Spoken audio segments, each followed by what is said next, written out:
vous allez bien. Aujourd'hui je vais vous parler de mon poids. C'est pas forcément le genre de vidéo que je pensais vous faire. Mais voilà, ça s'est présenté comme ça. N'hésitez pas à mettre en commentaire si vous aussi vous avez des problèmes de poids, que ça soit une prise ou une perte de poids, que ça soit lié à la fibromyalgie ou non. Voilà, n'hésitez pas à me dire tout en commentaire, je serais vraiment super contente de pouvoir partager avec vous sur ce problème. Je me suis rendue chez ma sage-femme la semaine dernière et lors de ce rendez-vous, elle m'a quand même alertée sur mon poids puisque j'ai perdu 4 kilos en un petit peu plus d'1 an. Alors en soi 4 kilos c'est pas grand chose, mais pour quelqu'un qui n'avait pas de poids à perdre, et ben voilà, on a quand même vu la différence. Je suis passée de 53 kilos à un petit 49 kilos pour 1m74. Donc elle a calculé mon IMC et elle m'a dit que j'étais à 16,18, ce qui est considéré finalement comme de la maigreur. Donc je suis passée d'une personne mince à une personne maigre. On va dire que c'est sans surprise parce que mon entourage l'avait remarqué et me l'avait dit. Maintenant, c'est vrai que je m'étais pas inquiétée parce que je mange bien. Je ne me restreins absolument pas, je mange à ma faim. Je dirais même que je suis du genre à grignoter. Je suis pas du genre à faire attention à mon poids. Et en plus, je ne me pèse jamais. Je ne surveille absolument pas mon poids. Donc je ne pensais pas finalement avoir perdu autant de poids. J'ai réfléchi du coup à ce qui avait pu provoquer cette perte de poids complètement inattendue et pas voulue.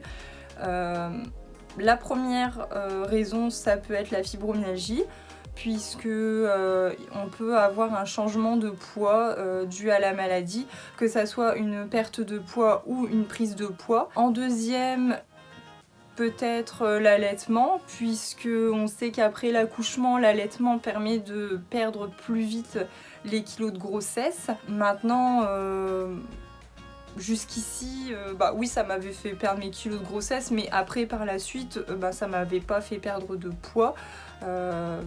Donc j'ai quand même un doute là-dessus. Et en troisième, je pense que ça peut être dû au stress. En ce moment, je suis quand même assez stressée puisque je suis prise dans un projet personnel qui est quand même assez stressant, assez lourd. Je vous en parlerai, je pense, prochainement. Mais toujours est-il que ça me demande beaucoup d'investissement, beaucoup de temps, c'est très chronophage.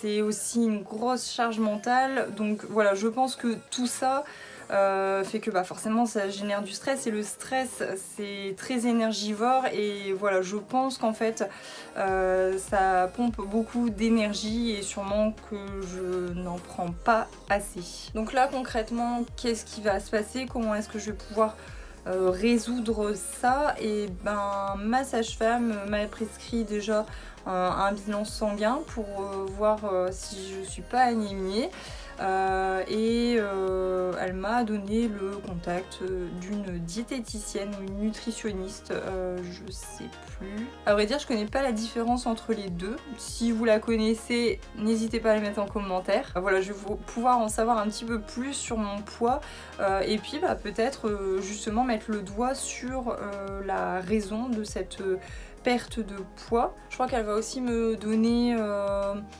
comme pas un objectif d'alimentation, mais voilà, comme un plan pour pouvoir m'aider à manger en quantité peut-être suffisante de certaines choses. Voilà, je pense que je ferai une vidéo sur le sujet, ça peut être super intéressant.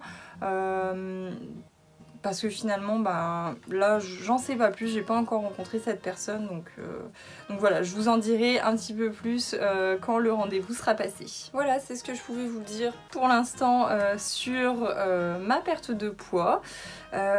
N'hésitez pas à mettre en commentaire ce que vous avez pensé de cette vidéo, et surtout si vous aussi vous avez un problème, que ce soit une prise ou une perte de poids, n'hésitez pas à mettre en commentaire, à partager.